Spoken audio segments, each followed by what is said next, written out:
এখন সকাল ওই 7টার মতো বাজে। তো মাম্মাম সোনা ঘুম থেকে উঠে পড়ছে। তো এই যে দেখো মাম্মাম সোনা কিভাবে হাই করছে তোমাদের।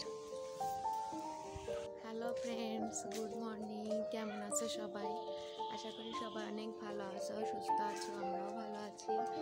তো আজ হলো মঙ্গলবার আর এখন প্রায় 8টা বাজতেই গেল। তো এখন থেকে তোমাদেরকে সাথে নিয়ে ব্লগটা শুরু করছি। আশা করি আজকের ব্লগটা তোমাদের ভালো লাগবে। তো এই মাত্র ঘুম থেকে উঠলাম, ঘুম থেকে উঠে এই যে ব্রাশ নিয়ে বাইরে চলে আসছি। তো মাম্মাম সোনাও ঘুম থেকে উঠে পড়ছে। তো ভাবলাম আগে আমি ব্রাশ করে নিই, তারপর মাম্মামকে ব্রাশ করাবো। তো ব্রাশটা করে নিই। তো এখন থেকে ব্লগ শুরু করলাম। সবাই দেখতে থাকো।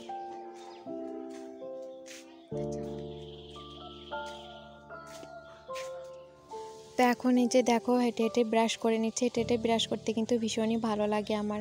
শ্বশুরবাড়ি থাকতেও জানো তো ওই যে আমাদের গোয়ালঘরের পেছনের দিকে পুকুর পাড়ে ওইভাবে হেঁটে হেঁটে ব্রাশ করতাম। মানে বাইরের প্রকৃতি দেখে দেখে ব্রাশ করতে আমার ভীষণ ভালো লাগে।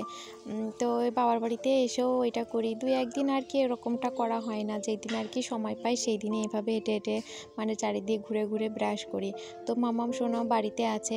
তো আমি ভাবলাম ব্রাশটা আগে করে নিই। জানো তো মানে ঘুম থেকে ওঠার পর ফ্রেশ না হওয়া পর্যন্ত একদমই ভালো লাগে না। যতক্ষণ আর কি ফ্রেশ না হওয়া যায় কেমন যেন একটা লাগে। তো এই যে ঘুম থেকে ওঠার পর মামামও উঠে পড়ছে। তো সেভাবে এখনও কিছু করতে পারিনি। তো ভাবলাম তাহলে আগে ফ্রেশ হয়ে নিই, তারপরে অন্যান্য কাজগুলো করব। কাজ বলতে তেমন তো কিছুই নেই, বাবার বাড়িতে আসছি সেভাবে কোনো কাজই নেই। তারপরেও টুকটাক কিছু তো করাই লাগে। তো ব্রাশ করে এখন এই যে মুখটাও ধুয়ে নেব। পূজা লাইফস্টাইল থেকে দিদিভাই কমেন্ট করেছো, নাই খুব সুন্দর ভিডিও।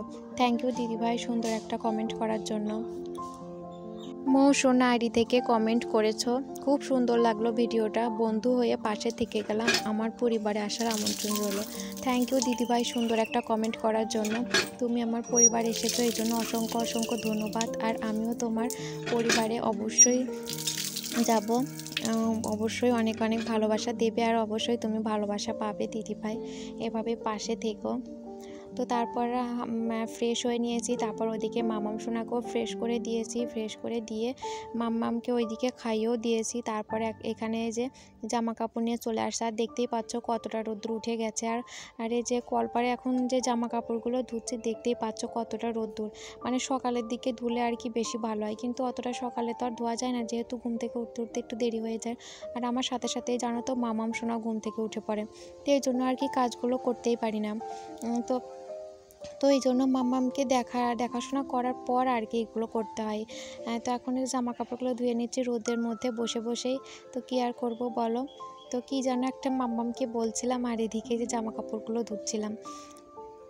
আর মা ওইদিকে রান্না বান্না করছে। তো ভাবলাম যে তাহলে মা এদিকে রান্নাবান্না করছে, আমি তাড়াতাড়ি জামা কাপড়গুলো ধুয়ে দিই। তো আগের দিন তো মাই ধুয়ে দিয়েছিল, তার পরের দিন আর কি ধোয়া হয়নি। যেহেতু দুপুরের দিকে আর কি জামা কাপড় দিয়ে দিয়েছিল, তো সেভাবে একটা জামা কাপড় হয়নি, 2-1টা। তো ভাবলাম 2-1টা এখন আর ধুবো না, থাক পরের দিন ধোবো। তো এই যে দেখো পরের দিন নিয়ে বসে পড়েছি জামা কাপড়গুলো কাচাকাচি করতে।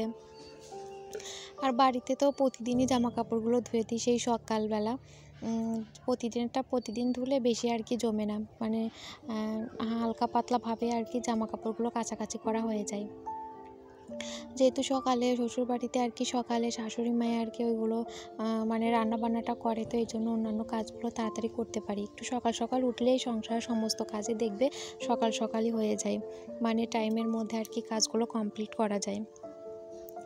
তো ওইভাবে আর কি চেষ্টা করি, কিন্তু কি জানো তো প্রতিটা দিনই তো আর এক হয় না, মাঝে মধ্যে একটু এমন তেমন হয়েই যায়। তো কী আর করবো বলো, কিছু কিছু দিন আর কি হয়ে ওঠে না সেভাবে। তো এদিকে দেখতে পাচ্ছ মা রান্নাবান্না করছে আর অনেকটাই বেলা হয়ে গেছে।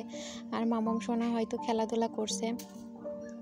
তো এখানে যে এখন জামা কাপড়গুলো মেলে দিচ্ছি, দেখতেই পাচ্ছ কত সুন্দর রোদ্দুর উঠছে। এখন যেহেতু গরমের ভাবটা পড়েই গেছে, গরমের ভাবটা পড়লেও রাতের দিকে কিন্তু বেশ ভালোই ঠান্ডা পড়ে। তার দিনের বেলা একদম গরমের মতোই আর কি পড়ে গেছে, মানে বলতে পারো গরমকালই পড়ে গেছে দিনের বেলা। আর রাতের দিকটা এখনও ঠান্ডা ঠান্ডা লাগে। আর দুপুরবেলাটা তো ভীষণই গরম লাগে, ফ্যান ছাড়া আর কি থাকাই যায় না, এরকম অবস্থা। তো তারপর জামা কাপড়গুলো ধুয়ে এখন এই যে ঘরে এসে এখন এই যে বিছানাটা তুলে নিচ্ছি। তাই জানো তো এই ভিডিওটা আর মাম্মাম সোনাই করে দিচ্ছে। তো দেখো কিভাবে ক্যামেরাটা নাচানাচি করতেছে। তো বিছানাটা তোলা হয়েছিল না সকালে আর কি। তো সকালে আর কি বিছানাটা তোলা হয় না ঘুম থেকে উঠে, অন্যান্য কাজ থাকে। বিছানাটা তুলতে তুলতে একটু বেলায় হয়ে যায়, মানে সব শেষ কাজ আর কি বিছানা তোলা। আর এই যে দেখো মা এদিকে রান্না করছে, বাবু কাজ করছে। তো তারপর রান্না বান্না কমপ্লিট, এখানে ভাতও বেড়ে দিছে মা। তো মাছের ঝোল রান্না করছে। আবার যে বিকেলে দেখা হচ্ছে। তো বিকেলে এই যে মাম্মাম সোনা বায়না করছিল বাবার কাছে যে দাদু তরমুজ খাবো তরমুজ খাবো। তো আমাদের বাড়ির পাশে আর কি রাস্তায় ভ্যানে নিয়ে আসছিল, তো সেখান থেকে দেখে মাম্মাম বায়না করছিল। তো এখানে এই যে দেখেন তরমুজ কিনে দিয়েছে। তো মাম্মাম তো ভীষণই খুশি। আর জানো তো মাম্মামের শরীরটা না একটু খারাপ হয়ে গিয়েছিল, মানে জ্বর এসে গিয়েছিল। মানে সেভাবে একটা আসেনি, কিন্তু বেশ ভালোই জ্বরটা এসে গিয়েছিল। ভীষণই তো টেনশন হচ্ছিল, তোমাদের তো বলেইছি টেনশনের কারণটা কি।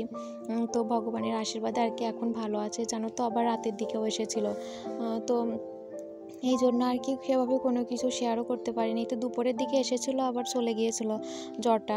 তো এই যে দেখো দুপুরের দিকে এই জন্য আজ হাসি মুখে তোমাদের সাথে কথা বলছি। কিন্তু জানো তো রাত ওই 12টার দিকে আবারও হালকা হালকা মানে জ্বর ভাব এসেছিলো। তো ওষুধ খাওয়ানোর পর তারপর আর কি ঠিক হয়।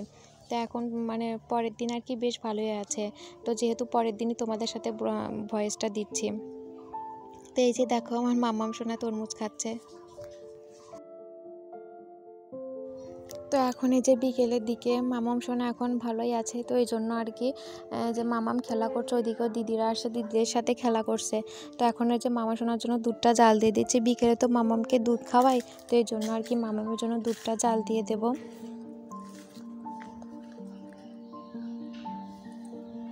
ভিডিওতে আর বেশি কিছু তোমাদের সাথে শেয়ার করতে পারছি না। তো যেহেতু বাবার বাড়িতে আছি সেভাবে কাজকর্ম নেই, তো সেই জন্য আর কি সেটাও সেভাবে তোমাদের সাথে কোনো কিছু শেয়ারও করতে পারছি না। যখন আবার শ্বশুরবাড়িতে যাব তখন আবার তোমাদের সাথে কাজকর্ম শেয়ার করব। তো মা এই যে বাইরে আর কি রান্নাবান্না করে, রান্নাঘরের মধ্যে এখন আর কি করে না, যেহেতু এখন আছে শুকনার সময়, বৃষ্টি নেই। তো এই জন্য আর কি বাইরে রান্নাবান্না করে। যখন বৃষ্টি হবে তখন আবার ঘরে রান্নাবান্না করবে। তো বাইরে রান্না করতেও কিন্তু ভীষণ ভালো লাগে, বাইরে রান্নাবান্না খোলা আকাশের নিচে, তো ভীষণ ভালো লাগে আমারও। তো এইদিকে মাম্মা সোনার জন্য দুধটা জাল দিয়ে দিচ্ছি। তো ভিডিওটা আর বেশি বড় করছি না, হয়তো একদমই ছোট ভিডিও হয়ে গেল। তো আজকের ভিডিওটা এখানেই শেষ করছি। দেখা হবে নতুন একটা ভিডিওর সাথে। সে পর্যন্ত তোমরা সবাই ভালো থেকো। টাটা সবাইকে।